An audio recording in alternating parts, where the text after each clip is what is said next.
Listo, muy bien. Ahora sí. Bueno, ¿qué opinan sobre el video que vieron del manejo de la vía aérea en el paciente COVID? ¿Quién me puede comentar al Pues yo creo respecto? que fue, ay, Está llame. cañón, Liz.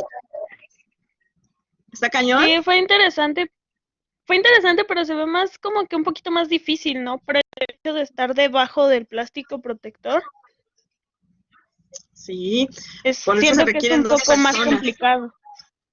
Sí, es más incómodo, exactamente. Sí, efectivamente, pero pues bueno, no hay de otra y tenemos que adaptarnos porque pues bueno, es lo que, aunque utilicemos el filtro EPA, pero definitivamente lo que tenemos que disminuir es el riesgo, la exposición a la aerosolización. Bueno, muy bien, dice, pero es mejor por el contagio, exactamente, es mucho mejor, exacto. Mucha protección. Ajá, medicamentos a la vez, pues aquí depende qué tipo de fármacos se utilicen para inducir al sedar al paciente y poder inducirlo y poder intubarlo. Los nuevos retos y riesgos representan realizar el procedimiento. Sí, efectivamente. Dice, solo un medicamento va en bolo. Sí, les decía, aquí depende mucho también del médico. Generalmente o quien entra a esas áreas, pues bueno, tiene que ser el más hábil, el que realiza el procedimiento tal cual.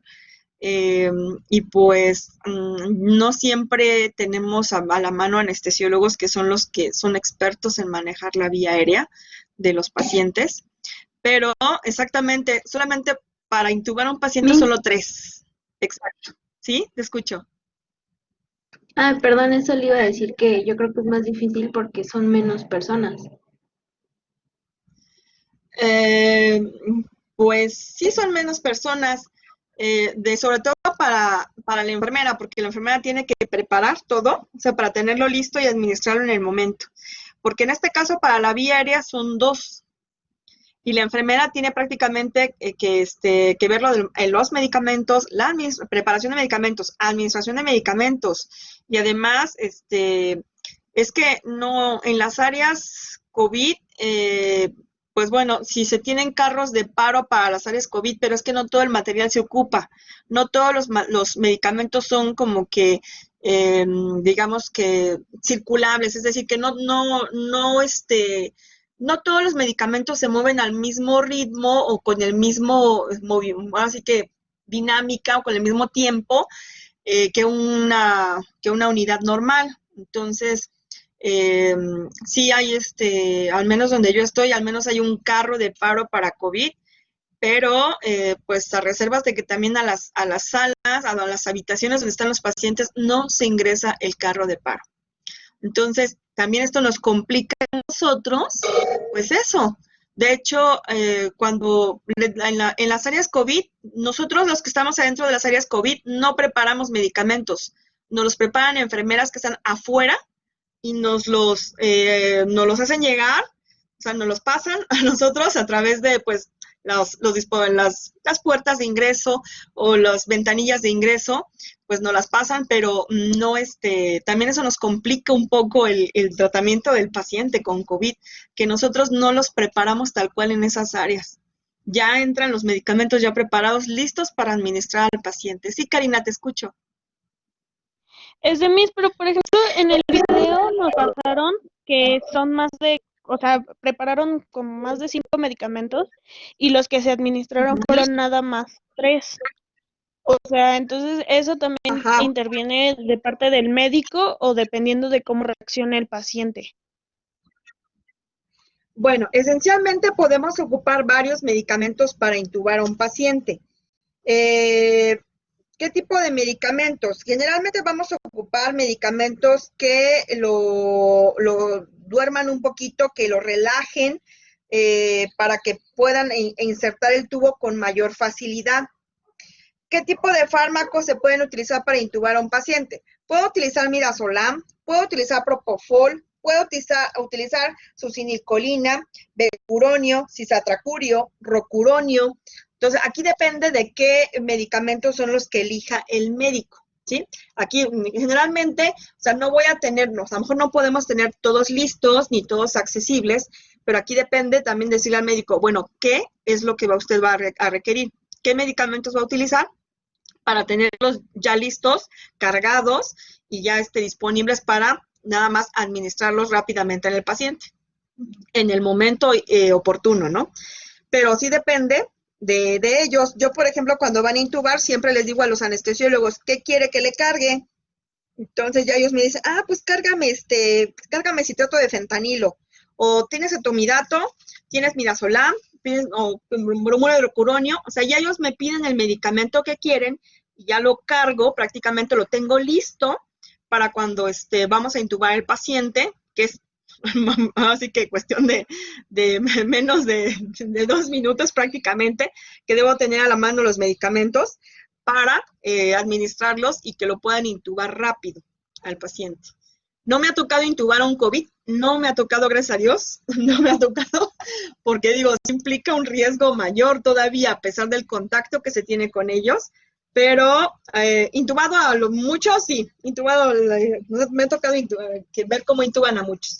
Pero sí, aquí de los medicamentos depende de los médicos, de la elección de ellos. Y siempre, nunca abran los medicamentos porque son medicamentos, ese tipo de medicamentos son controlados. Es decir, la Secretaría de Salud los restringe mucho estos medicamentos porque, pues bueno, varios de ellos pueden ser utilizados en el mercado negro como, pues bueno, para producir otro tipo de sustancias, ¿no? Entonces, son controlados y por lo tanto, pues no es tan fácil usar un medicamento de estos, abrir una ámpula y decir, pues no, ya, no se ocupó a la basura, ¿no? Entonces, no, se tiene que justificar el uso en el paciente. Administrativamente, pues bueno, pueden monitorear o rastrear quién está pidiendo medicamentos de ese tipo con sus pacientes, si está utilizando las dosis que están prescritas en las indicaciones médicas, hasta eso monitorean, ¿eh? Entonces, no es tan sencillo. Y aparte, pues bueno, al menos en el sector salud no son caras. En el sector privado, yo me imagino que sí, son más costosos. Así que tal cual lo que le cuesta al paciente el medicamento un poco más por el hecho de que esté utilizando un servicio médico privado, ¿no?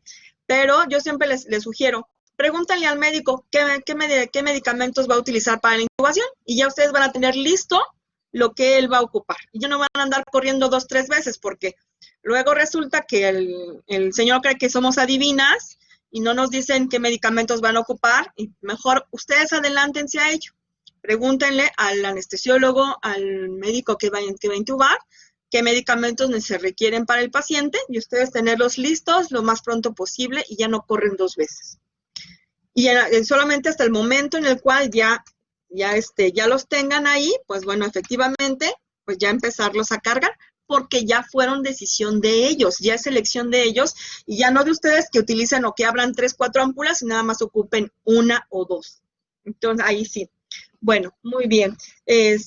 ¿Alguna otra observación? Sí tiene que ser una secuencia rápida, de preferencia, pues, intubar lo más rápido posible, que sea la persona más hábil, con todas las precauciones prácticamente que se deben de tener para disminuir los riesgos al personal y también disminuir la exposición, ¿no?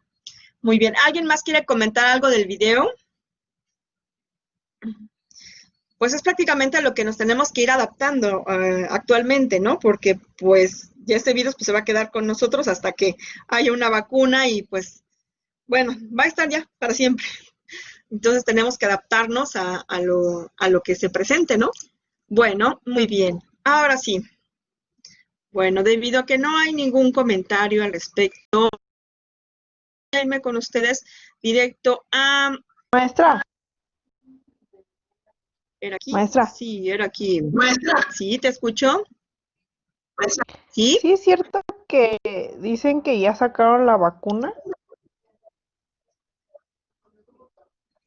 Pues hay varios laboratorios que están ahorita, pues, investigándola prácticamente. O sea, ahorita no hay algo todavía ya establecido como definido.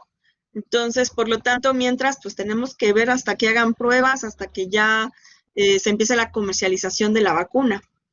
Digo, pues todos O estamos sea, como desesperados también. O está en es pruebas, como un todo ahorita está en prototipo. pruebas. Exactamente. Ahorita todo está en Ah, ok. pruebas, ¿sí? Sí, maestra, Pero gracias. bueno, por nada. Muy bien, ahora sí. Bueno, ustedes que ya vieron los videos de manejo de vía aérea, pues bueno, prácticamente como un repaso de lo que hemos visto de vía aérea.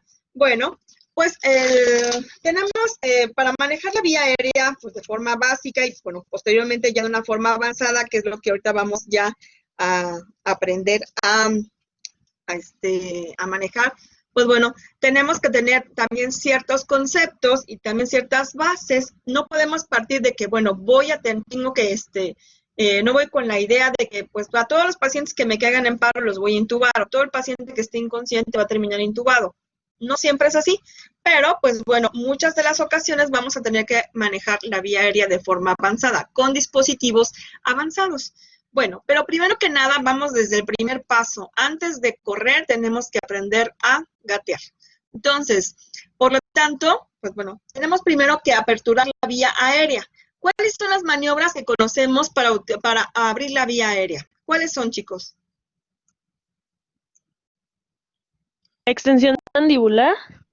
Elevación del mentón, tracción mandibular. Una tracción La mandibular. elevación del mentón, la tracción mandibular, efectivamente, y depende cuál vayamos a ocupar de acuerdo a nuestro paciente. Si tengo un paciente que no tiene riesgo de traumatismo, estoy segura de que no tuvo un traumatismo el paciente, puedo utilizar la maniobra, ahora sí que la maniobra extensión de la cabeza, elevación del mentón. Muy bien. Y si en dado caso sospecho de que el paciente es un paciente que tuvo un traumatismo, pues bueno, se realiza la maniobra de tracción mandibular, en el cual prácticamente yo desplazo el maxilar inferior del paciente para poder abrir la vía aérea sin tener que manipular, las cervicales, para no lesionar al paciente o incrementar esa lesión que pueda tener el paciente. Muy bien. Siguiente, vamos a ver, pues también, además de que yo tengo una vía aérea abierta, la debo de tener despejada. ¿Cómo puedo despejar mi vía aérea? Bueno, también pues la puedo tener despejada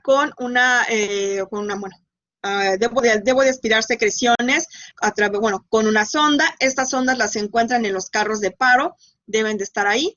Pues además, bueno, yo puedo utilizar dispositivos que me ayuden a facilitar la aspiración de secreciones, pero bueno, este dispositivo que ustedes ven aquí en la boca del maniquí es una cánula de Guedel.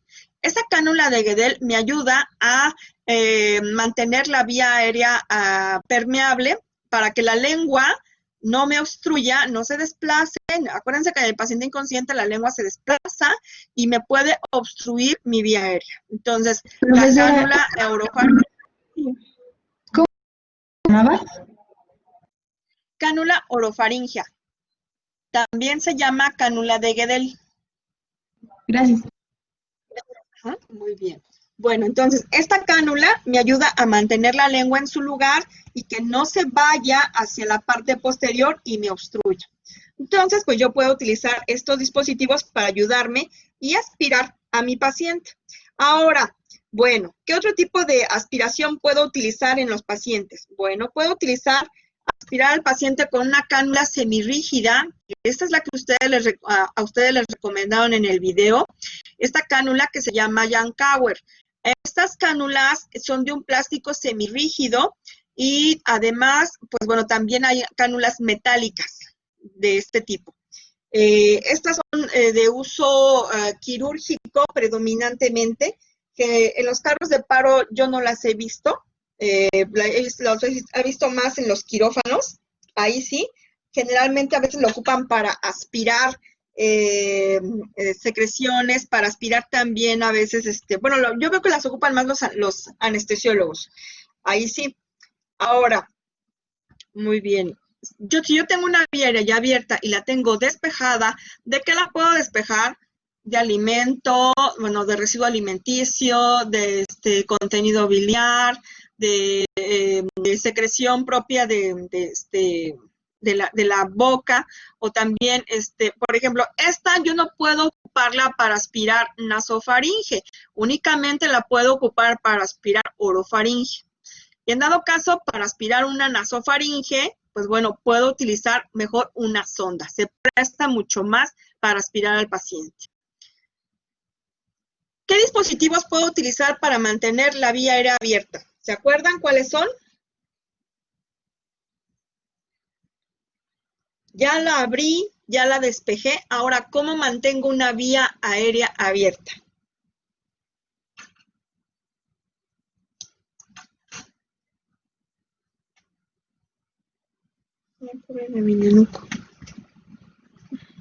Listo.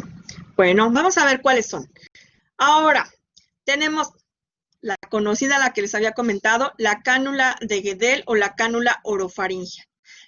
Vean cómo específicamente esta cánula se encarga de retener la lengua en su lugar y de mantenerme o ayudarme a mantener mi vía aérea permeable. Este dispositivo es rígido, duro, viene por números, se pone así que desde el pediátrico, desde el 00 hasta la 12, si no mal recuerdo, es el número más máximo que hay. Y pues bueno, se utiliza en los pacientes que están inconscientes. Yo no puedo utilizar esto en un paciente consciente porque le estimularía el reflejo nauseoso. Ahora, a diferencia de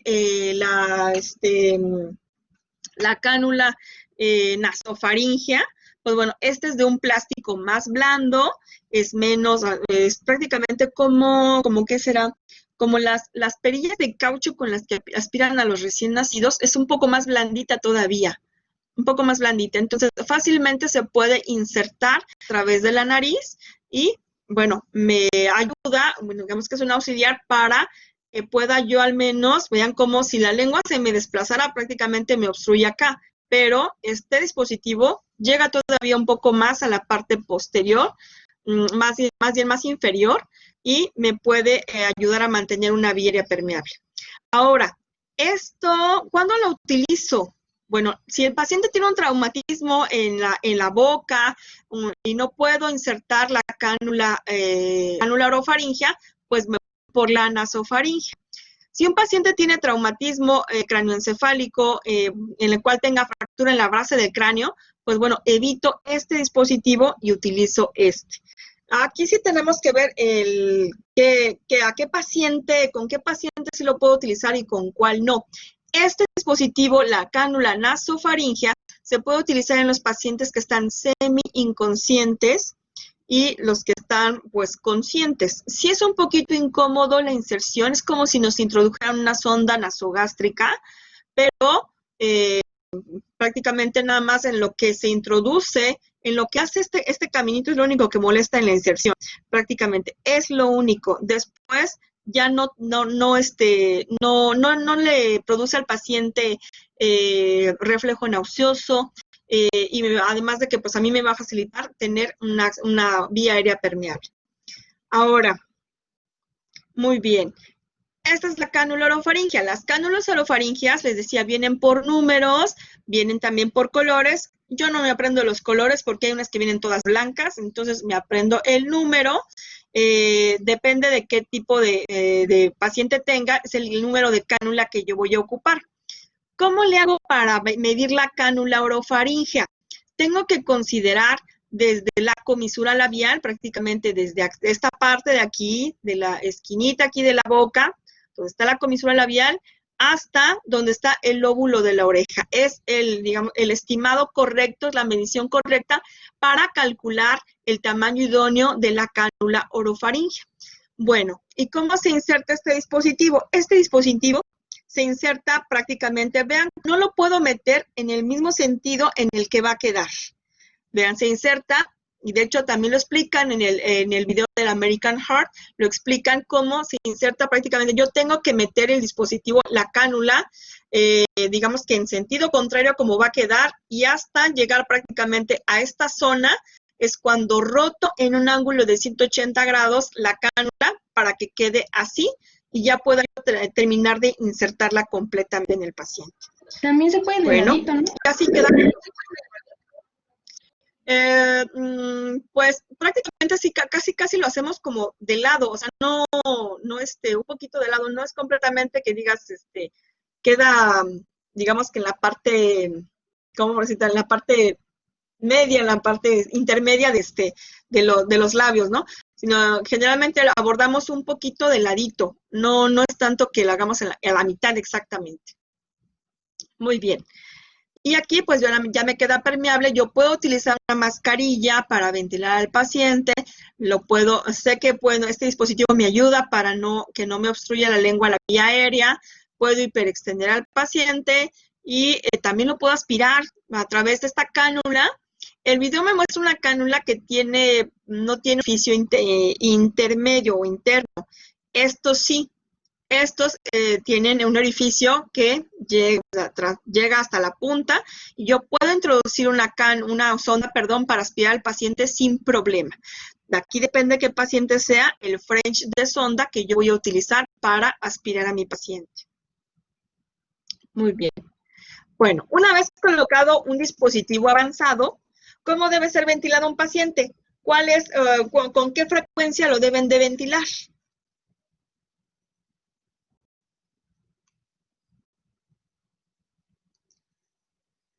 No se amontonen.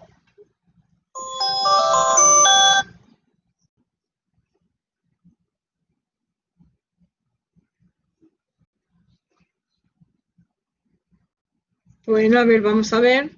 Bueno, una vez que yo ya tengo colocado un dispositivo avanzado de la vía aérea, lo que tengo que hacer es ventilar a mi paciente, una ventilación cada 6 a 8 segundos. Sí, te escucho. ¿Ibas a comentar algo? Sí, que nos había dicho algo así de esos segundos o hacer las 12 ventilaciones aproximadamente en un minuto. 12:16, si no me equivoco. Aproximadamente, ¿no? Si hacemos un conteo, si lo multiplicamos en un minuto, pues prácticamente nos dan las ventilaciones que tiene un adulto, ¿no? En un minuto. Entonces, pues bueno, a diferencia, cuando yo ya tengo un dispositivo avanzado, yo ya no necesito, si se están dando las compresiones en el paciente, ya no se necesita detener las compresiones para ventilar al paciente. Aquí se siguen las compresiones torácicas y yo sigo ventilando, si en este caso yo estoy a cargo de la vía aérea del paciente, yo sigo ventilando a mi paciente con este intervalo de frecuencia. Es decir, cada 6 o 8 segundos, una ventilación. Entonces, no, así que ya voy yo a mi ritmo, porque el paciente ya ya tengo la vía aérea controlada, y por lo tanto, pues bueno, ya los que están comprimiendo, que se encarguen de comprimir y dar medicamentos. Yo al menos ya tengo la vía aérea asegurada del paciente. Muy bien. Ahora, ¿cuánto debo de presionar de la bolsa balón reservorio o el ambú, comúnmente conocido, al ventilar a un paciente? Porque luego hasta dicen, es que mi mano es muy chiquita. ¿Cómo sé qué tanto le tengo que apachurrar a la bolsa para poder ventilar bien al paciente?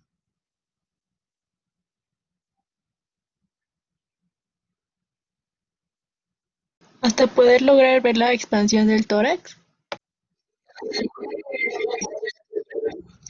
Ok, tengo que ver la expansión del tórax y bueno, generalmente estos dispositivos me dan todavía, digamos que me dan cierta capacidad de oxígeno. Aproximadamente en cada ventilación yo requiero proporcionarle al paciente de 500 a 600 mililitros de oxígeno. ¿Cómo puedo medir esto? Con que yo presione la mitad de la bolsa del ambú o de la bolsa balón reservorio, el balón prácticamente, con que yo presione la mitad es suficiente. ¿Sí? Entonces no se estresen porque no lo presiono todo, no necesitan presionar todo. En cualquier tipo de paciente no necesitan presionar todo. Entonces, tienen que aproximadamente se calcula que es la mitad aproximadamente del balón lo que tienen que presionar y además, efectivamente, como menciona, ¿quién dijo lo de la elevación del tórax? Perdón, es que no me quiero salir de la presentación. Lisette. Lisette, Muy bien, Lisette, gracias.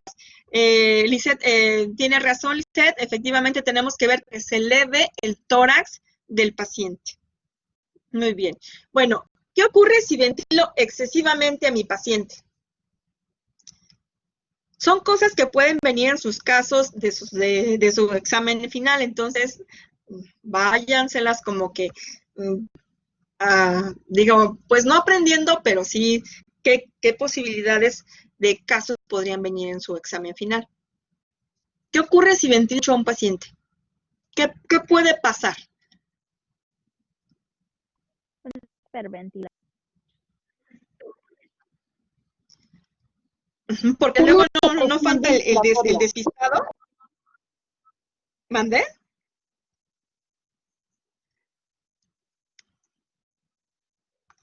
Perdón, apenas si te escuché. Te escuché que dijiste ventilatoria.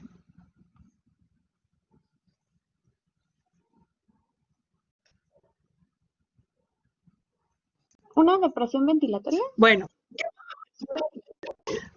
una depresión ventilatoria. Antes, ¿qué puede pasar?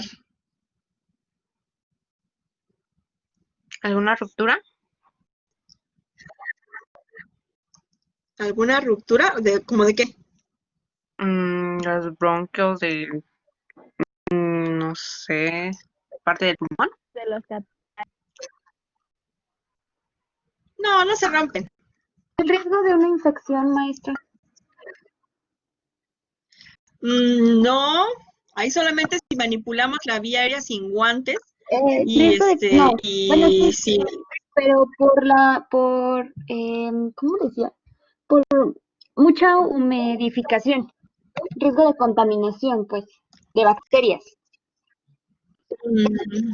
Bueno, la vía aérea, bueno, nosotros cuando nosotros ventilamos a un paciente no utilizamos humidificadores, de momento, no utilizamos humidificadores.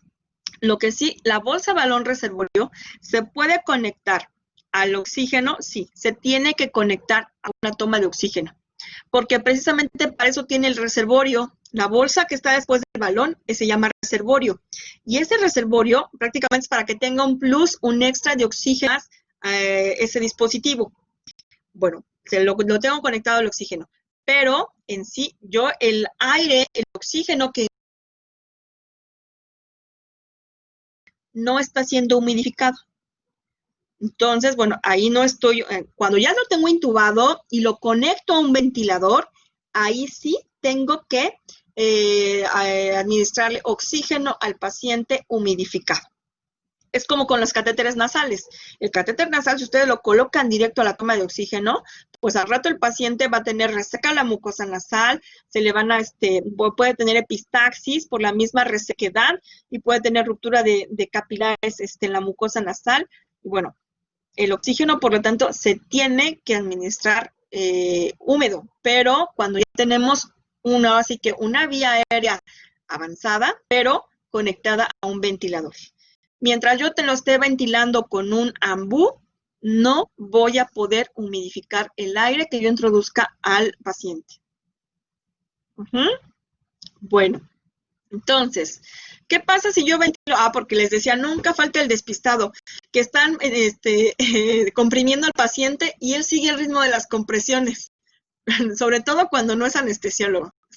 Y es un médico despistado, a lo mejor es muy un interno primerizo, empieza a tomar el ritmo de las compresiones y lo empieza a hiperventilar al paciente. Y más tantito, si no abre bien la vía aérea, pues, ¿qué le podemos provocar al paciente? Si no, bueno, si yo ventilo rápido y no abro bien vía aérea, voy a ocasionar distensión gástrica. ¿Qué pasa cuando yo hiperventilo mucho a mi paciente con el balón reservorio? Bueno, me va a aumentar la presión intratorácica. ¿Y esto qué me va a ocasionar? Me va a disminuir un retorno venoso y por lo tanto voy a tener un gasto cardíaco bajo en el paciente. Entonces, pues bueno, creo que de por sí, si ya el paciente traía un evento de paro o ya traía una fibrilación ventricular o como le queramos llamar, ¿no? A lo que lo llevó al evento de urgencia al paciente. Y luego pues yo también le echo tantito mi mi granito de arena negativo para que pues se complique la situación. Y pues bueno, por lo tanto, cuando esto se produce, la posibilidad de supervivencia del paciente disminuye considerablemente. Bien, ahora, ¿qué ventajas me ofrece un dispositivo avanzado de la vía aérea? ¿Qué ventajas creen que me proporcione? En vez de que yo tenga nada más al paciente ventilándolo con la mascarilla y el ambú, ¿qué ventajas me ofrece que yo lo tenga con un tubo endotraqueal, con una mascarilla laringea, con un combitubo? O sea, ¿qué ventajas me ofrecen esos dispositivos? ¿Qué se les ve? Pues nos facilitaría el, pues sacarlo de la situación en la que están, ¿no? ¿Por Aparte le qué? van a brindar una correcta oxigenación sin pausas o interrupciones. Igual podríamos Exacto, evitar no interrumpo. hiperventilarlo. Exacto, ya tengo una vía aérea asegurada, ya prácticamente yo le disminuyo el riesgo de que se broncoaspire el paciente. También, pues bueno, le proporciono mayor concentración de oxígeno que él necesite en ese momento. Bueno, mi vía aérea aislada, es decir, ya la voy a tener segura.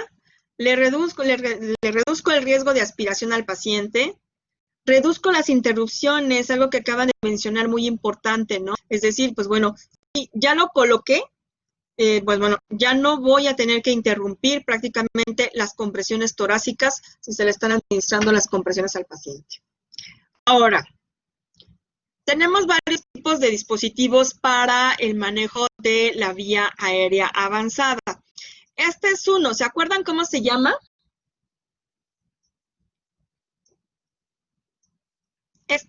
Así queda. Esto es prácticamente como si fuera una mascarilla, se infla. La ventaja de este tubo, bueno, de este dispositivo, es que me obstruye, ahora sí que el esófago, ¿ya vieron? Me lo obstruye y por lo tanto queda aquí permeable hacia lo que es vía aérea. Entonces, este se introduce a ciegas. Este no necesitamos con un dispositivo como un mango de laringoscopio para abrir la vía aérea del paciente e introducirlo directamente a la vía aérea, ¿no? Pero aquí lo que yo no lo necesito visual. Este tubo se introduce prácticamente a ciegas.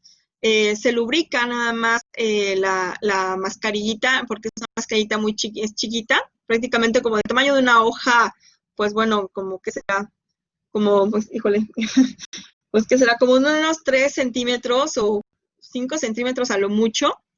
Hay de varios tamaños. Pero pues bueno, estas mascarillas laríngeas nada más se lubrican con un poquito de agua o un gel lubricante estéril.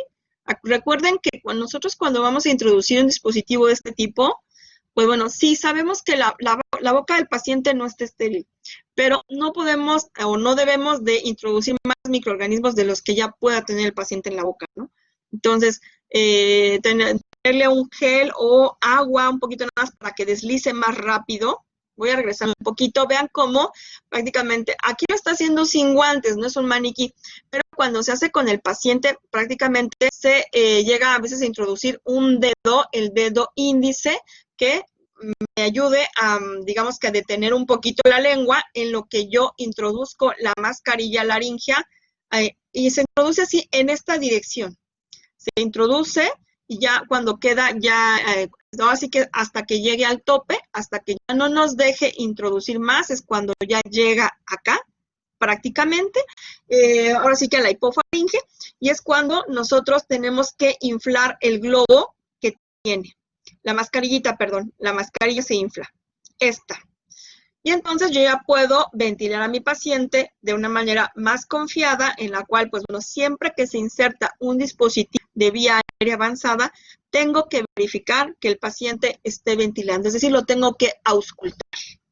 Yo tengo que escuchar cómo en los campos pulmonares, cómo se escucha de que entra el aire y sale, ¿no? Entonces, siempre deben de verificar eso. Ahora, tenemos otro tipo de dispositivos. Sí, te escucho. Entonces, mediante la auscultación es cuando nosotros vamos a saber que lo colocamos de manera correcta. Sí, efectivamente. O sea, yo lo puedo colocar, pero pues esto es a ciegas, ¿no? Porque yo no vi que entrara directamente a la tráquea. No es como la intubación.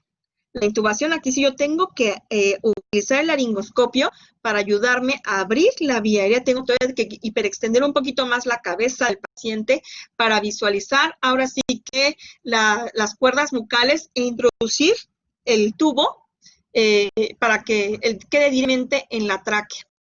Uh-huh. Por eso, como se introducen a ciegas, yo tengo, bueno, ya llegó al tope, ahora ¿qué sigue?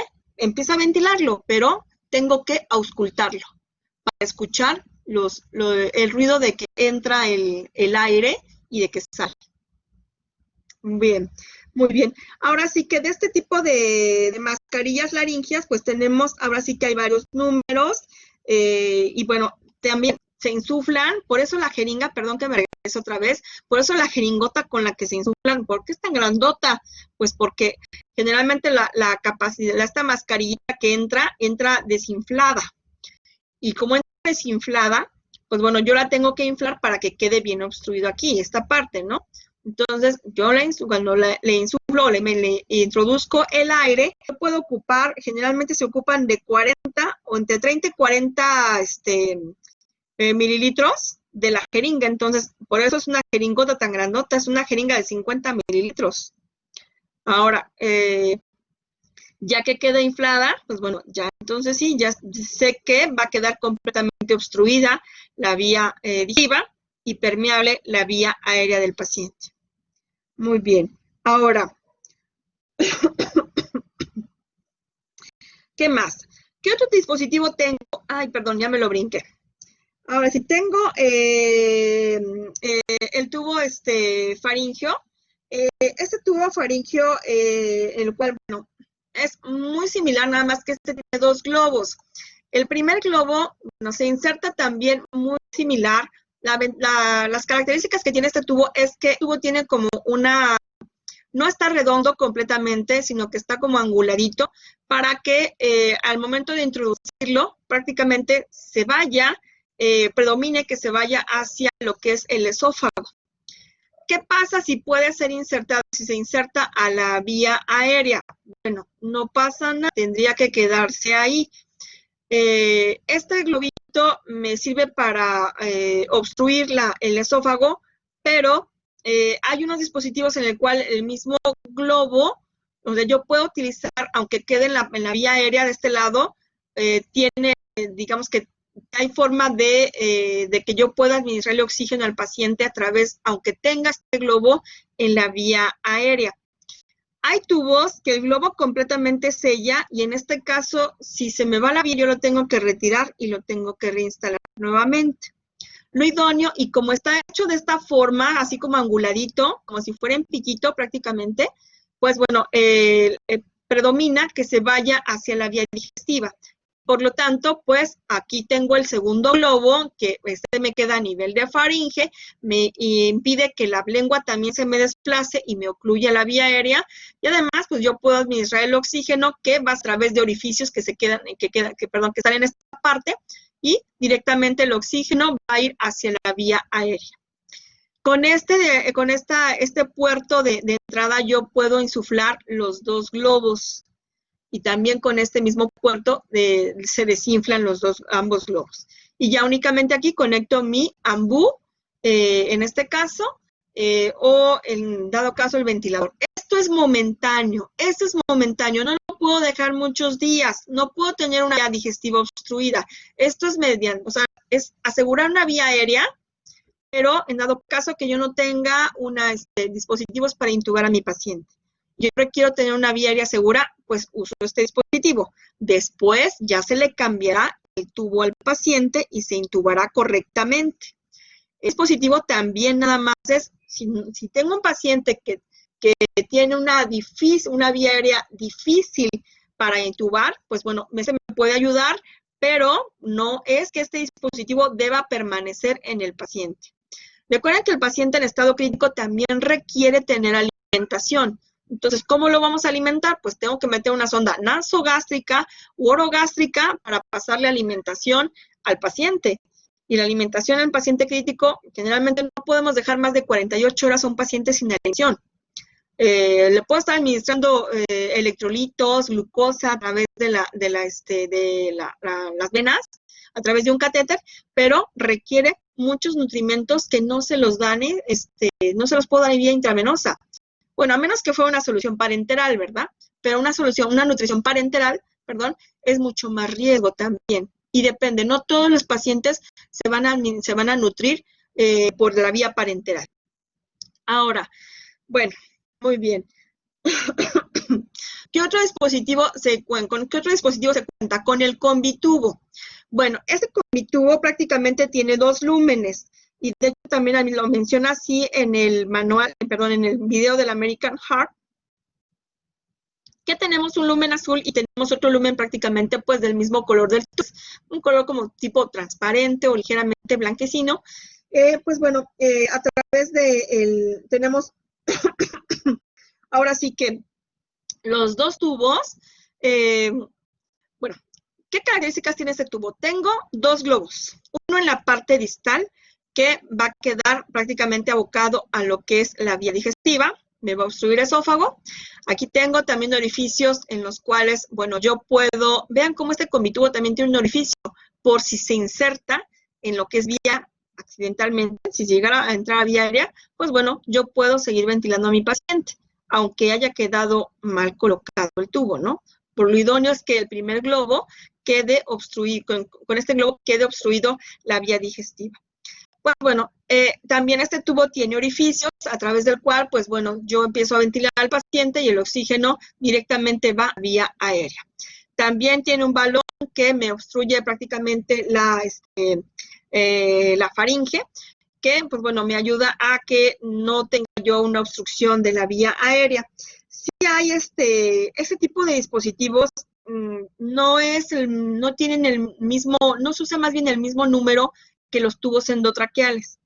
Sí hay números en el tubo laríngeo, sí hay números y lo ocupamos de acuerdo a la talla del paciente, es decir, a la estatura.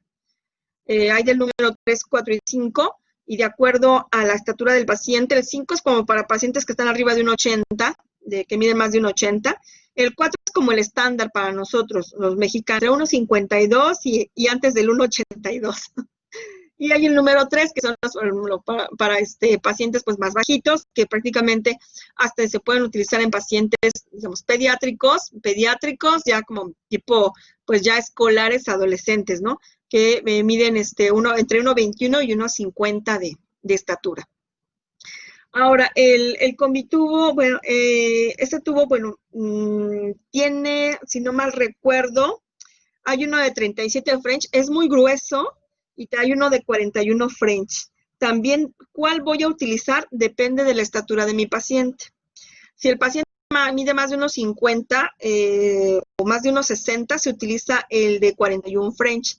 Si tiene menos de estatura, se utiliza el de 37. Y ahora, pues bueno, ¿qué más con este dispositivo? Pues, ¿qué les digo? Depende aquí qué tengo y qué puedo utilizar. Generalmente estos dispositivos, el Combitubo, el tubo laringio, todavía es más fácil de que lo podamos utilizar nosotros porque digamos que nos permite fácilmente obstruir la vía digestiva y pues tener ahora sí que accesible la vía aérea. No requiero prácticamente, pues bueno, a lo mejor, dado caso que se instale mal el dispositivo, pues volverlo a recolocar. Pero por eso es más fácil que se maneje la cánula, la mascarilla laringea.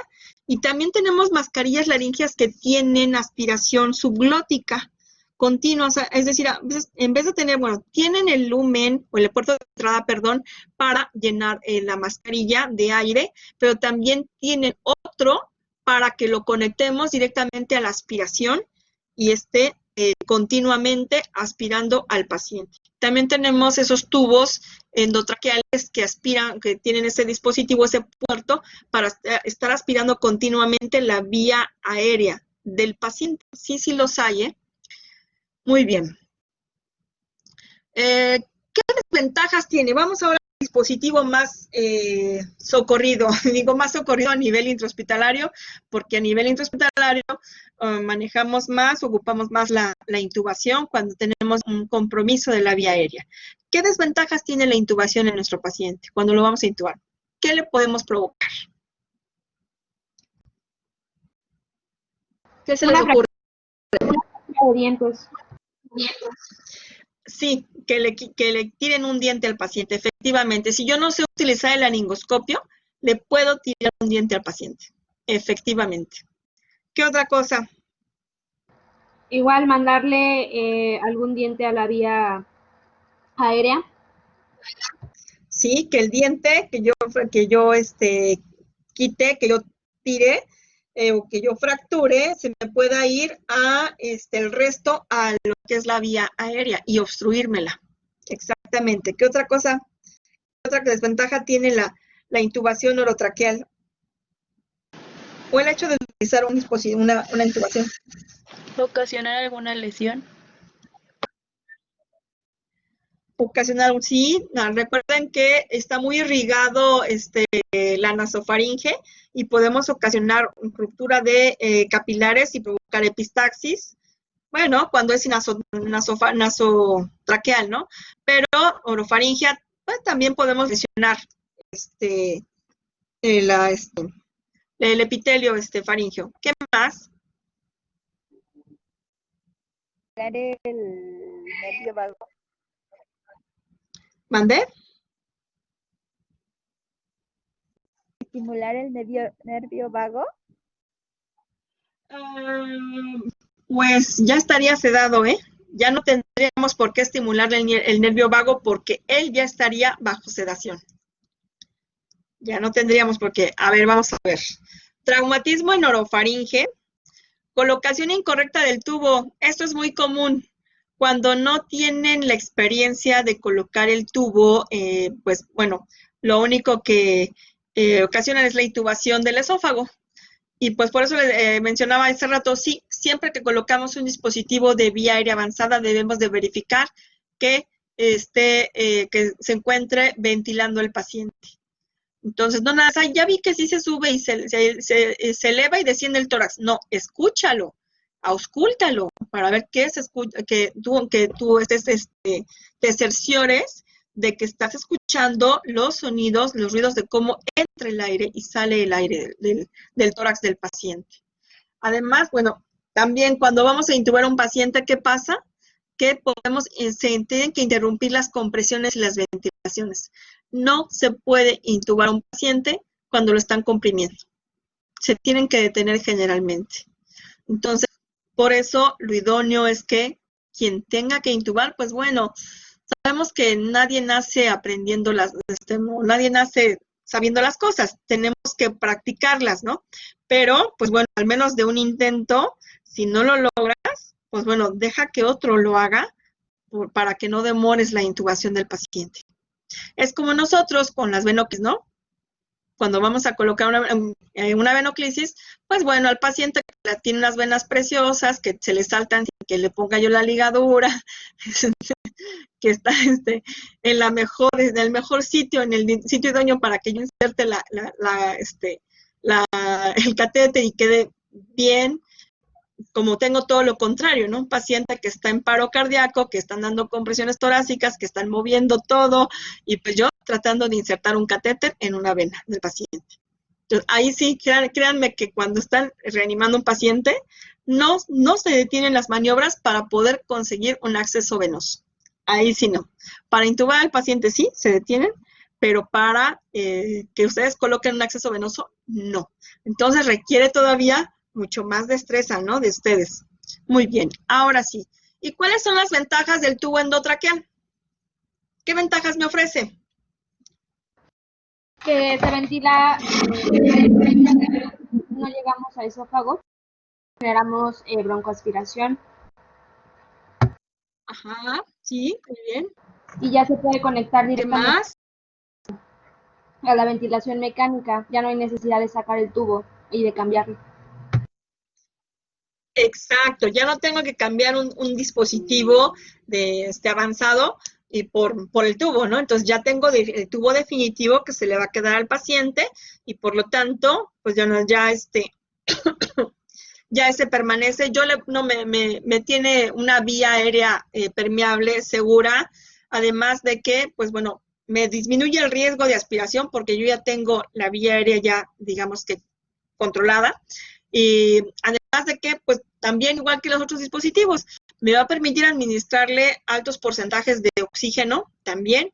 ¿Le puedo administrar medicamentos? Sí, algunos medicamentos que durante las maniobras de reanimación se pueden administrar vía endotraqueal, urotraqueal, se administran a través de la tráquea. Y también, pues bueno, comentábamos, ya no voy a tener el riesgo de que el paciente tenga que cambiarle el dispositivo. Muy bien. Hasta aquí, dudas, críticas, comentarios destructivos, constructivos. No, sí. Ay, no. No vayas a. A ver, ahora sí. Perfecto, es que acá tengo el otro. Muy bien. Y ahora sí, vamos a ver. Para intubar a un paciente, ¿en qué caso se intuba un paciente? Recordemos que los pacientes no todos se intuban en un evento de reanimación, pero pues bueno, al menos, pues bueno, sí debe el paciente de reunir ciertas condiciones o características para que tengamos que manejar la vía aérea de forma avanzada y someterlo a ventilación mecánica durante algún tiempo determinado. Bueno, ahora sí que, ¿qué pacientes son los que se intuban? Pacientes en los cuales no podemos, digamos que mantener una vía aérea, quienes no pueden mantener una vía aérea por sí solos, quienes en dado caso tengan un evento de reanimación y por lo tanto la oxigenación no sea la adecuada. Yo no puedo corregir, por más de que utilizo dispositivos que son de alto flujo, no puedo corregir la saturación de oxígeno, el paciente se está desaturando, se está descompensando también hemodinámicamente, lo tengo que intubar. Entonces, también pacientes que, bueno, un parámetro importante también para determinar si intubo un paciente o no, pues bueno, es la clínica, pero también conjuntándola con los resultados de la gasometría arterial. Por eso la gasometría arterial tenemos que fijarnos en la gasometría, tenemos que visualizar el porcentaje, los milímetros de mercurio de la presión parcial de oxígeno y de la presión parcial de dióxido de carbono. Ahora, pacientes que tengan deprimido el estado de conciencia, definitivamente son pacientes que tienen que intubarse también, que tienen menos de 8, en una escala de Glasgow menor o igual a 8, también tiene que intubarse el paciente. En sí, si ustedes se dan cuenta, elementalmente son situaciones o características en el cual el paciente no puede mantener una ventilación adecuada por sí sola. Y en la cual, pues por más que se trate de modificar los dispositivos para administrarle más oxígeno al paciente, para tratar de compensar a lo mejor alguna alteración que tenga en el intercambio de gases, pues no, en dado caso que no se pueda, se intuba al paciente. ¿A quiénes? Bueno, ¿en qué casos no vamos a intubar a un paciente? Bueno, es que se dificulte la intubación del paciente. Sí hay pacientes que, de acuerdo a sus características anatómicas, va a resultar o puede resultar difícil la intubación. Bueno, ¿en qué otro caso? Bueno, no tengo la habilidad para intubar al paciente, bueno, o no sé hacerlo, pues tampoco lo voy a intentar, si al menos no conozco cómo se hace el procedimiento, cuáles son las características anatómicas que yo tengo que considerar para intubar al paciente, las precauciones que debo de tener. Y pacientes pues, que tengan un traumatismo craneoencefálico con una escala de Glasgow mayor de 8, pues bueno, no deberían de intubarse, ¿no? Ahora, sí cuando un paciente cueste trabajo intubarlo, bueno, ¿qué puedo hacer? Puedo a lo mejor de urgencia, a lo mejor no tengo a la mano a alguien experto, pues puedo utilizar a lo mejor una mascarilla laringea. puedo utilizar a lo mejor un combitubo que son, digamos que, aunque se insertan a ciegas, porque yo no veo, no tengo, o sea, yo no, no utilizo un laringoscopio para visualizar la vía aérea del paciente, pero digamos son una buena opción en estos casos de una vía aérea difícil. Ahora, ¿qué tipo de material voy a ocupar? Antes los carros de paro no tenían mascarillas, ahora ya las tienen. Es muy raro que tengan los otros dispositivos, pero bueno, a nivel prehospitalario tienen los tubos laringios, los combitubos, las mascarillas laringias, los tubos endotraqueales. ¿Por qué? Porque, bueno, es más, digamos que útil en el ámbito hospitalario tener este tipo de dispositivos en los cuales vamos a tener que intubar a veces a ciegas al paciente. Ahora, ¿qué voy a ocupar para intubar a mi paciente? Bueno, voy a ocupar, mi laringoscopio con sus hojas. Aquí no está el mango del laringoscopio, ahorita más adelante lo vamos a ver. Estas son las hojas del laringoscopio, hay rectas y hay curvas. De acuerdo al diseño de la hoja es el nombre que recibe y también tienen cierto número. El número va de acuerdo también al tamaño, a la longitud que tiene la hoja. Los laringoscopios actuales ya tienen una fibra óptica, son de fibra óptica y por lo tanto, cuando nosotros conectamos o unimos la hoja del laringoscopio al mango, el mango es el que tiene las pilas y la fibra óptica. Entonces, yo espero que sábado o domingo, espero que no tenga urgencia, pero si hay una urgencia, les voy a grabar cómo se monta el mango, la hoja en el mango del laringoscopio, para que vean cómo se monta. Entonces, la hoja se monta en el mango y cuando se monta, que esta parte de aquí tiene un foquito, aquí está el foquito en acá esta tiene su foquito y la Macintosh, acá arriba tiene su foquito. Ese foco es para ayudarme a visualizar mejor las estructuras internas cuando yo intento aperturar la vía aérea del paciente y poder introducir el tubo endotraqueal. Ahora, mis hojas. Generalmente los carros de paro tienen hojas rectas, hojas curvas y tienen de 3 números diferentes. Yo he observado que se inclinan más por utilizar la hoja curva, que es la Macintosh.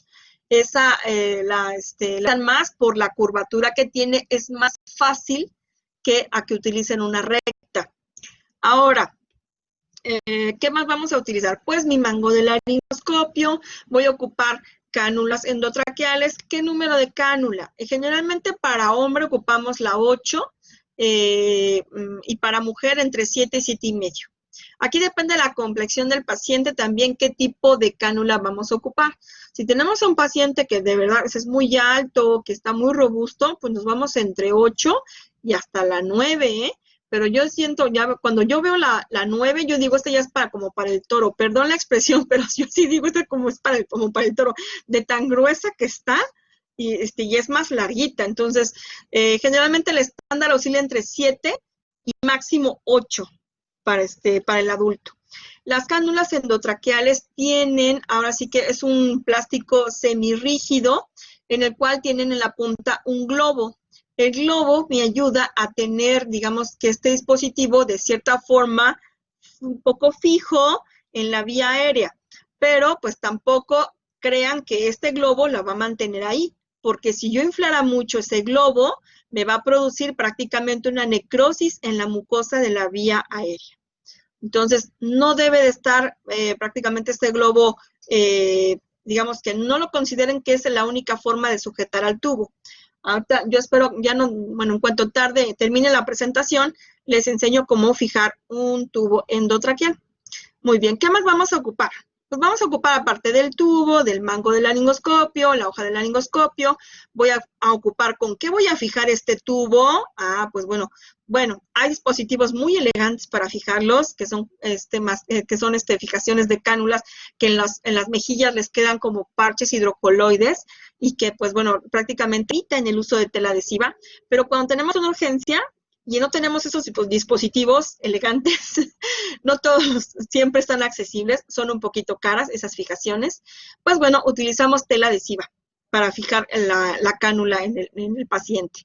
Este globito, bueno, este puerto que ven ustedes aquí es para inflar el globo, se infla con aire, no se infla con agua, se infla con aire, a diferencia de la sonda vesical. La sonda vesical sí se le pone agua, aquí no, aquí es aire. Ahora, ¿qué más les iba a comentar? Las cánulas tienen digamos, una numeración para que nosotros veamos a qué altura, cuántos centímetros tiene adentro de la cánula el paciente. Y siempre que ustedes vayan a tomar como referencia, cuando tengan un paciente intubado, siempre fíjense cuando empiece su turno, cuando empiecen a valorar a su paciente, cómo les dejan al paciente, en qué número queda fijada la cánula. Es decir, no de la boca, fíjense en la arcada dental, es decir, donde están los dientes, a qué número aproximado está la cánula. Si yo no tengo bien una fijación, si tengo una fijación con tela adhesiva humedecida, esa cánula se me puede salir. Si tengo un paciente inquieto, un paciente que ya está despertando, porque para quitarle un tubo de estos al paciente hay que despertarlo bien. Tiene que estar bien consciente el paciente. Entonces, por lo tanto, pues hay pacientes que nos ganan y se jalan el tubo antes de tiempo, Entonces, hay que tener bien fijo esta cánula para evitar que el paciente se extube antes de tiempo y terminamos intubándolo otra vez, ¿verdad? Vamos en retroceso si lo reintubamos otra vez. Entonces, hay que tenerla bien fija para evitar que se salga solita, que el paciente se la saque o algún incidente. Ahora, ¿qué más voy a ocupar? Puedo ocupar algún otro dispositivo como la mascarilla laríngea. Voy para allá. ¿Dónde estamos? Aquí debemos de estar con ustedes, ¿no? Ay, Dios, ¿dónde estamos con él? Ay, aquí. Perdón, ¿qué pasó? ¿Alguien levantó la mano? ¿Cuál guía? Ah, sí, ahorita voy para allá, yo, falta la guía, exactamente. Muy bien, dice, vamos para allá, todavía me falta más. Voy para allá. Tengo. Muy bien. ¿Qué más me falta? Bueno, tengo las cánulas, se utiliza una guía de cobre. La guía de cobre, no la tengo aquí físicamente, pero tenemos que meterle una guía de cobre. Y actualmente ya no se utilizan las guías de cobre. Se llaman boogies, ¿no, Gio? Boogies tiene un nombre medio chistoso. Es un material que ya no es cobre, es muy flexible. Sí, los boogies, sí, ya es un boogie. Y es como si fuera prácticamente una guía de cobre, pero no es cobre, es otro material mucho más flexible. ¿Y por qué la guía de cobre? Van a decir, ¿por qué voy a ocupar una guía de cobre para introducir este dispositivo? Porque es un material semirrígido, que también, pues bueno, en algún momento cuando yo lo introduzca lo quiero introducir a la tráquea, pues bueno, se me puede, bueno, no es tanto que se doble, porque no se puede doblar tan fácilmente, pero el tener la guía de cobre adentro me proporciona una mayor rigidez en el dispositivo y es más fácil insertarlo que si no tuviera la guía de cobre. Pero la guía de cobre, lo malo es que luego la introducían de más y luego lesionaban el epitelio de la mucosa, bueno, el epitelio de vía aérea.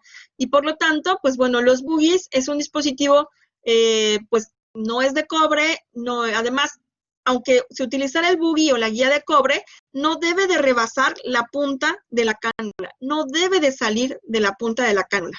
Debe quedar prácticamente casi 1 centímetro aproximadamente de la punta, de distancia, 1,5 centímetros de la punta, para evitar que lo vayamos a introducir de más y vayamos a lesionar la mucosa respiratoria. Ahora, bueno, ¿qué otra cosa tenemos que hacer nosotras cuando vamos a preparar este material? Pues hay que abrir la cánula. Yo generalmente la abro de esta parte, la parte superior, porque viene así en su envoltura. Yo la abro de esta parte y también compruebo a través del puerto para inflar el globo que esté permeable el globo, que esté completo, que esté íntegro. ¿Por qué? porque a veces podemos tener, no me ha pasado en ninguna ocasión, pero podemos insertar un tubo en el cual venga un defecto de fábrica o esté ponchado el globito, e imagínense tener que volver a arreglar al paciente porque pues inflo el globo y pues no termino de desinflarlo.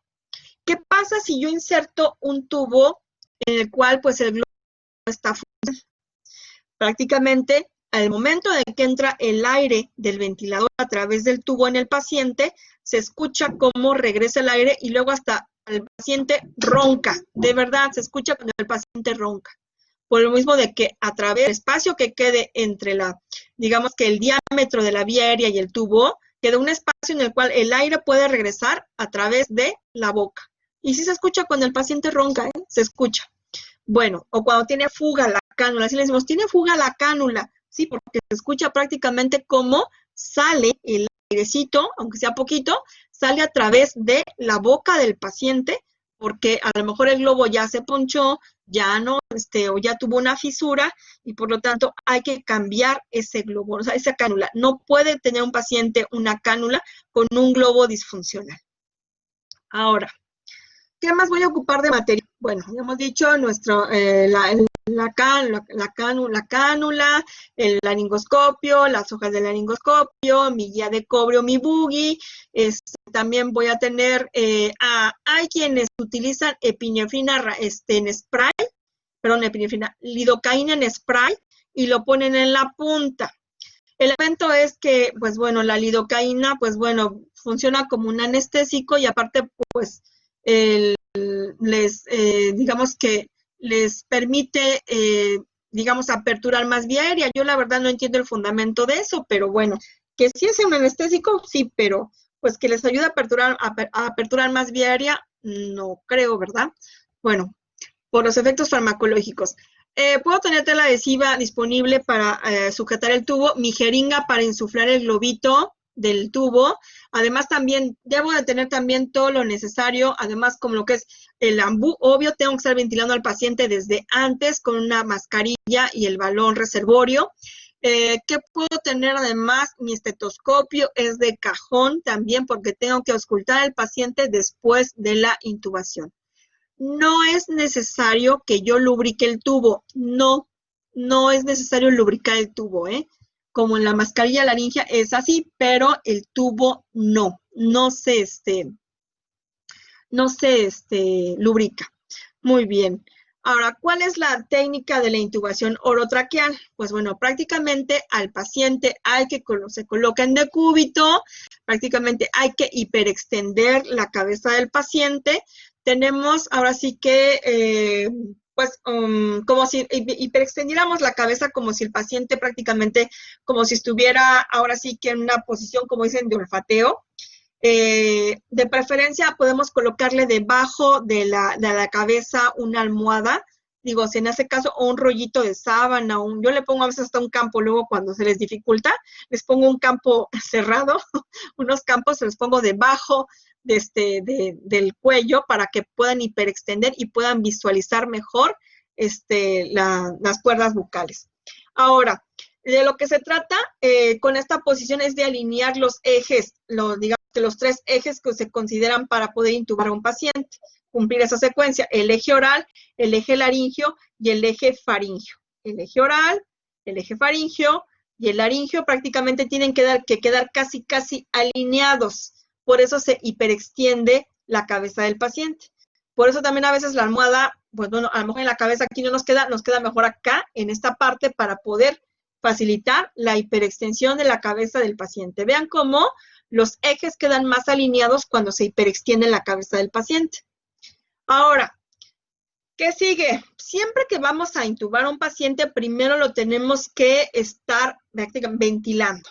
Es decir, yo no puedo parar las ventilaciones y a ver, preparen todo para intubar. No, siempre tenemos que mantenerlo ventilando al paciente, ya que tenemos todo listo para intubar al paciente, ahora sí, y no, se procede a lo que es, bueno, de administrar prácticamente los medicamentos para, pues poner, así que dormirlo, que pierda el estado de conciencia el paciente, en dado caso que esté consciente, y relajarlo. Recordemos que tenemos músculos que también se tensan y que nos pueden dificultar el manejo el acceso a la vía aérea. Por lo tanto, por eso se ocupan los medicamentos, los relajantes musculares, para facilitar la intubación del paciente. Ahora, también hasta la forma en la que sujetamos el mango del laringoscopio. Si yo no lo sujeto bien y lo introduzco a modo de como nada más lo introduzco y tracciono, pues bueno, de hecho hasta se escucha en los maniquís que tenemos de prácticas cómo pues nos llevamos los dientes, ¿no? O lo que truena son los dientes. Hay que tener cierta precaución. ¿Cómo tomamos el mango del laringoscopio? Esta es la forma correcta para tomarlo y poder introducirlo y sostener prácticamente, retraer, más bien traccionar hacia arriba el maxilar inferior o la parte inferior del paciente para poder visualizar la vía aérea. Ahora, ¿qué tengo que visualizar prácticamente? Pues bueno, yo tengo que visualizar ahora sí que, vean cómo visualizamos ahora sí que las cuerdas vocales, y yo en esta parte, en donde visualizo las cuerdas vocales, queda prácticamente el espacio, a la parte superior veo se visualiza la epiglotis. Aquí en este espacio que hay entre las cuerdas vocales, aquí es donde yo introduzco el tubo endotraqueal. Aquí esto directamente va a la vía aérea. Por lo tanto, esto me va a dirigir a la tráquea del paciente. Ahora, bueno, por eso aquí incluso en la diapositiva les dice continúa hasta atravesar las cuerdas vocales. Es decir, donde se ve esta división de las cuerdas vocales, aquí a una, aquí está la otra, entre esas, aquí se introduce el tubo. Ahora, ¿qué tanto voy a introducir el tubo? Bueno, puede haber dos, bueno, lo idóneo es que yo lo llegue a introducir, oscila entre el número 19 y 23 aproximadamente, es decir, que llegue a la comisura labial, es decir, al borde del labio, ¿no?, del paciente. Pero, bueno, aquí sí hay que considerar, siempre que se intuba un paciente, bueno, primero lo vamos a auscultar para escuchar que el aire entre y salga de la vía aérea. Y después tengo que ponerle tengo que tomar una placa de rayos X al paciente. No me puedo quedar con, pues bueno, nada más, sí, ya escuché que entra y sale el aire, se ausculta bien el paciente en ambos campos pulmonares, porque, ojo, cuando uno intuba y, bueno, introduce además el tubo, por anatomía, siempre el tubo se va a ir hacia el lado derecho, que tenemos, digamos que ahora sí que más proximal la rama bronquial derecha, ¿no? Entonces, por lo tanto, siempre debemos de tomar placas de rayos X para verificar que el tubo esté prácticamente antes de, digamos, a una distancia de aproximadamente 1 centímetro de la carina, porque luego a veces lo dejan sobre la carina, ¿no? No tiene que estar en la carina, tiene que estar por arriba de la carina, prácticamente. Entonces, ahora sí que aproximadamente esto es digamos que los centímetros en los cuales debiéramos de fijar el tubo. ¿De qué depende si lo saco o lo tengo que introducir un poquito más? De la placa de rayos X. Aquí yo me voy a dar cuenta a qué altura está el tubo endotraqueal y por lo tanto ya lo tendría yo que ajustar. Vean cómo pues sí el tubo recorre una distancia que, pues bueno, si yo no alineo al paciente para intubarlo, me va a costar más trabajo, ¿no?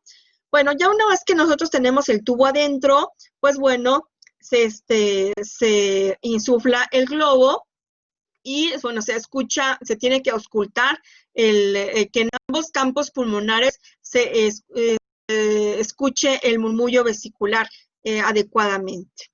Ahora, pues bueno, ya una vez que tengo el tubo ya colocado, si ya me cercioré que los dos campos pulmonares ventilan ambos lados, perdón, ahora sí tengo que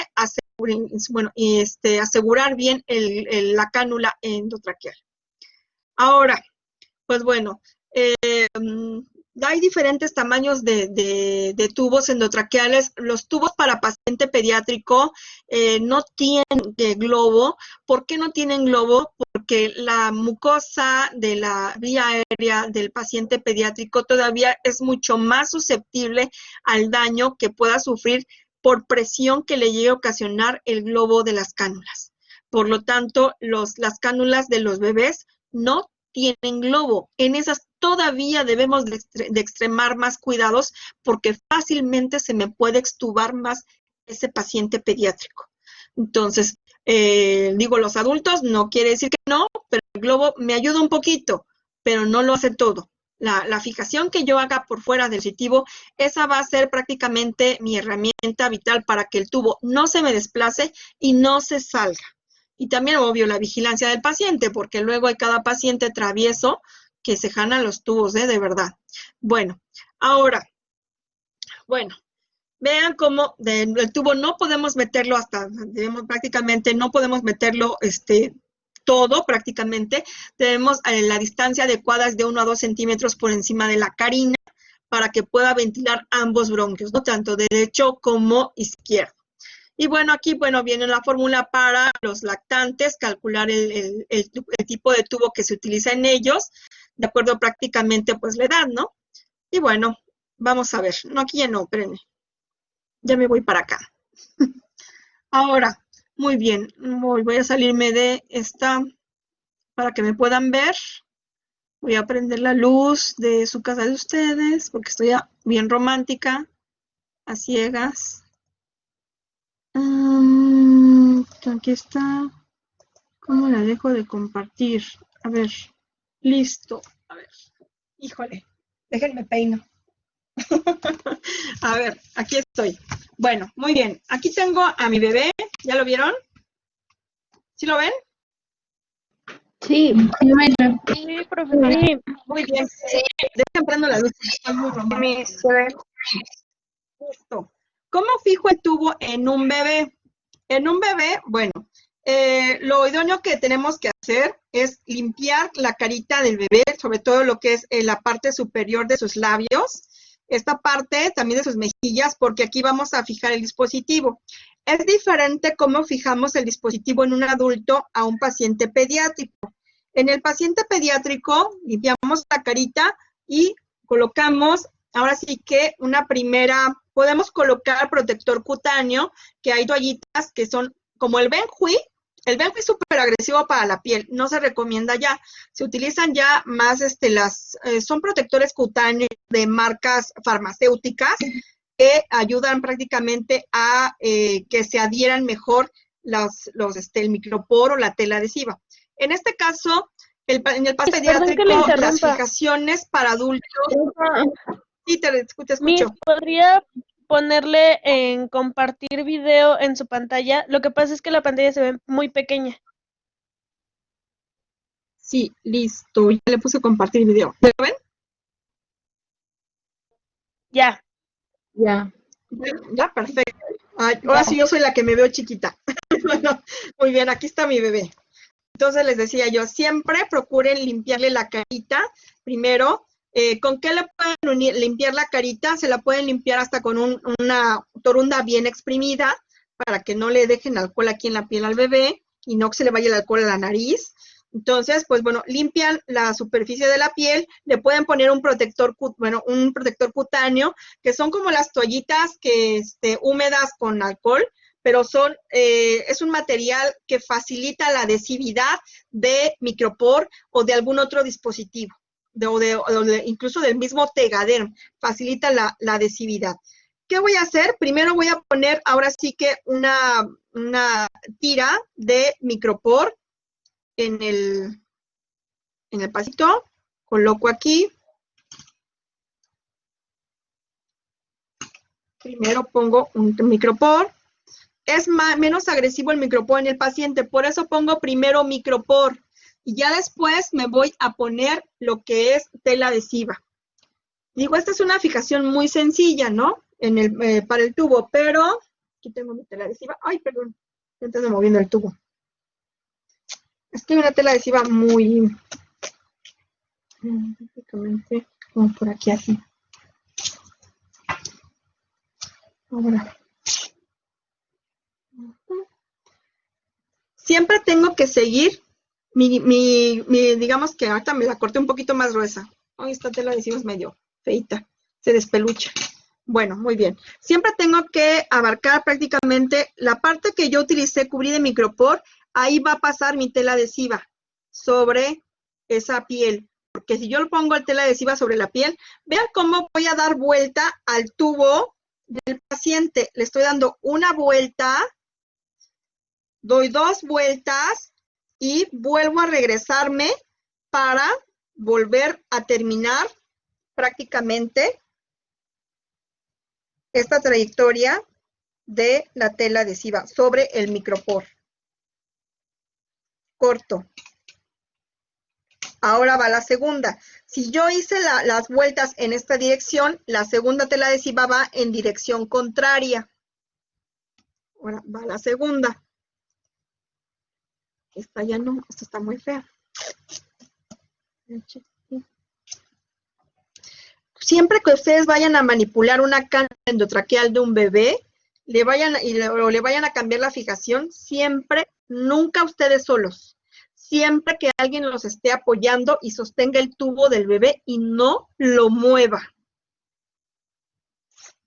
Porque esos bebés también de repente nos dan cada sorpresa. A ver, creo que esté más delgadita esta. Está muy fea la tela que está toda despeluchada, pero bueno. No me gustó cómo quedó. Esperen. Y ahorita les voy a decir cómo se hace una fijación rápida para el adulto, porque luego nos agarra la urgencia de que ya lo están intubando y ustedes, ¿y mi fijación? Y en lo que corren por la fijación bella y hermosa, pues bueno, ya intubando al paciente y ya. Ahora empiezo en el sentido contrario.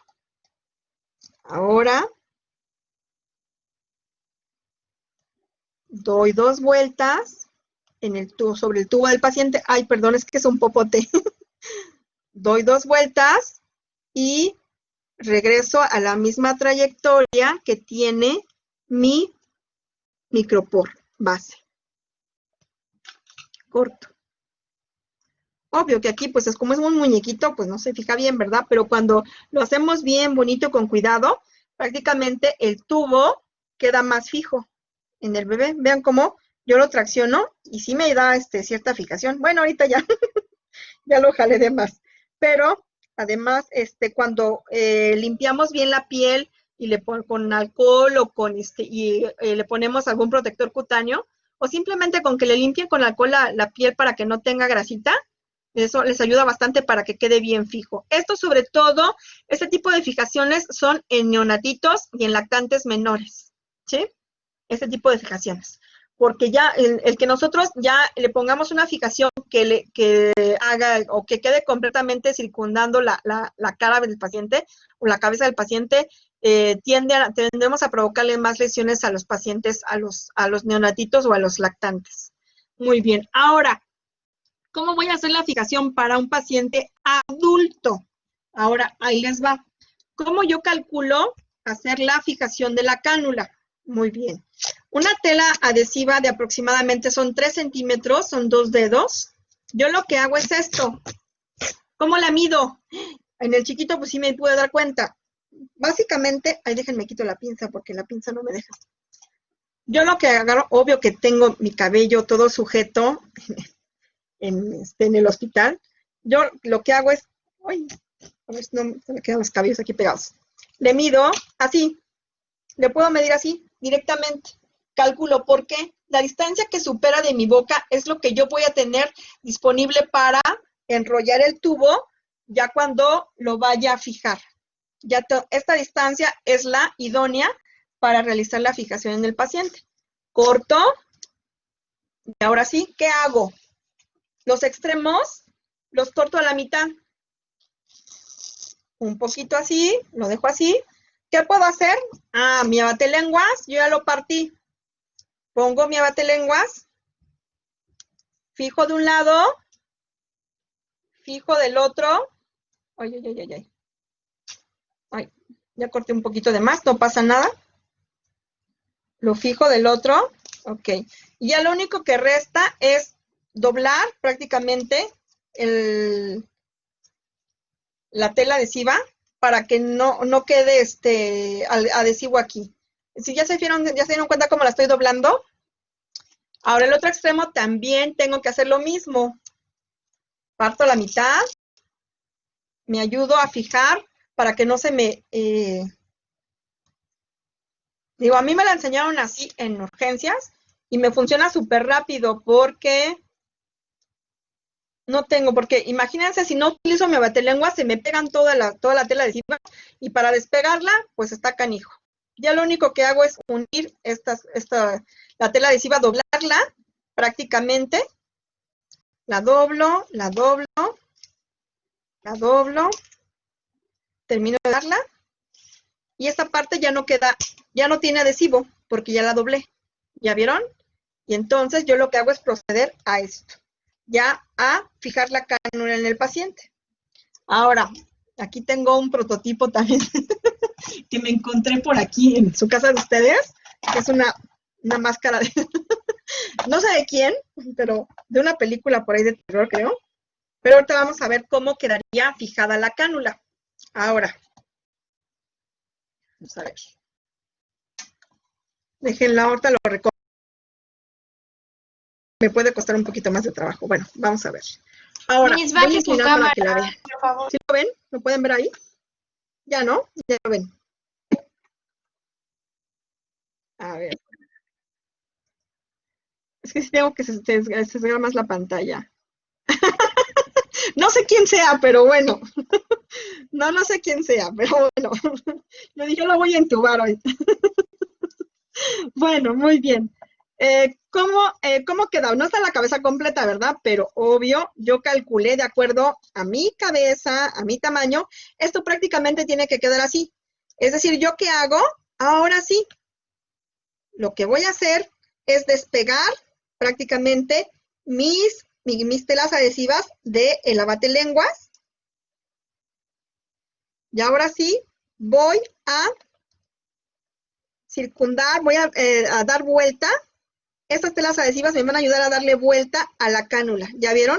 Prácticamente como si la estuviera yo abrazando, ¿no? Entonces doy una vuelta, le puedo dar otra vuelta, no pasa nada. Y la otra parte de la tela adhesiva que quito de la batelenguas en sentido contrario. Vuelta en sentido contrario. Y ya quedó fija de este lado. Ahora va del otro lado. Ay, que se mueve, perdone, pero se mueve. Entonces, prácticamente me queda aquí. Yo la ventaja que tengo al tener estos abatelenguas es que si me sobra tela la puedo cortar y la puedo ir separando. Por ejemplo, aquí. Bueno, si me queda muy larga, yo la puedo abrir la tela adhesiva y ocupar hasta donde prácticamente llegue, ¿no? Aquí, hagan de cuenta, aquí llega. Ahora sí que empiezo, la dejé muy larga porque déjenme, le corto un poquito. Y le doy.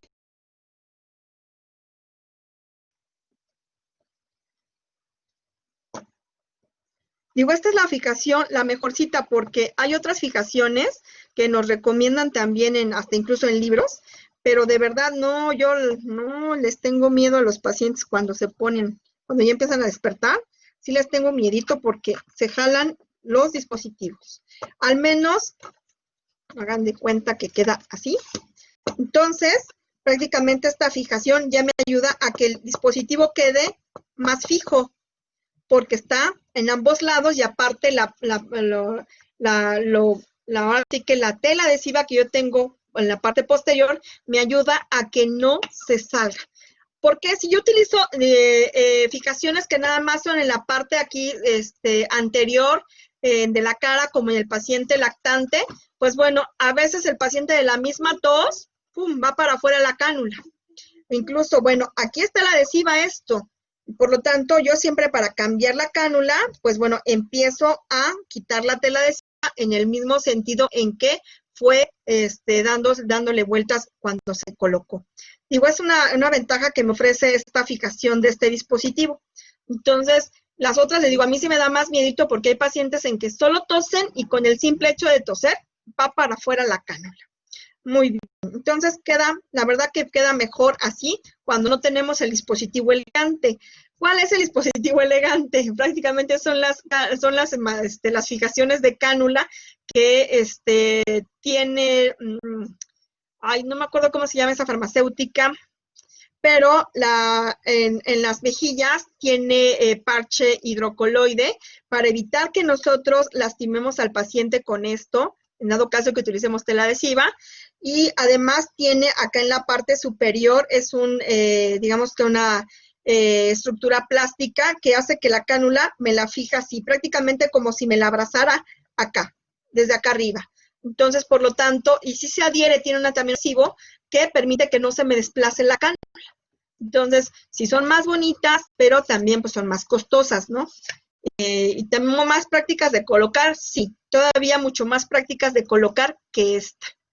Y además en la parte posterior tienen velcro para ajustarla al tamaño de la cabeza del paciente. Entonces, digo, esas tienen muchas ventajas. Si yo veo un carro de paro abierto sábado o domingo, les prometo que les traigo imágenes, pero si no, no creo, ¿eh? Pero bueno, esperemos que sí haya un carro de paro abierto. Muy bien. ¿Alguna duda hasta aquí?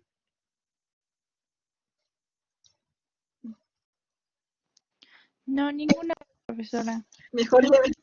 Maestra, una Todo bien. pregunta. Sí, te escucho. Toda intervención tiene que ser acompañada, o sea, nosotros solos no se recomienda, ¿verdad? No, solos no. Solos de preferencia no. Generalmente cuando nosotros vamos a manejar vía aérea avanzado, se intuba al paciente, pues tenemos a otra compañera o generalmente ya están los médicos ahí incluso con nosotros, en el área intrahospitalaria. Pero a nivel extrahospitalario, sí, prácticamente te tienes que encargar de la vía aérea del paciente. Le puedes colocar algún dispositivo de este tipo, ¿no? De cualquier dispositivo avanzado que puedas utilizar. Y digo, los más idóneos, pues bueno, en este caso, porque lo vas a hacer a ciegas, porque si no dominas la técnica, pues bueno, y bueno, obvio también, si no lo intento hacer, pues no voy a desarrollar la habilidad, ¿no? Pero también si no te sientes como fuerte en eso, si le dudas, pues mejor utiliza un dispositivo en el cual, pues bueno, tengas intubes a ciegas al paciente, pero tengas una vía aérea accesible. Y de hecho, como, pues bueno, cuando iniciamos el manejo de vía aérea en una urgencia, pues bueno, quien se puede situar en la vía aérea indistintamente de que sea médico o sea enfermera, pues bueno, se sitúa en la vía aérea y en dado caso que se requiere intubar al paciente, entonces un médico ya toma ahora sí que el manejo de la vía aérea del paciente. Muy bien. ¿Alguna pregunta o duda más?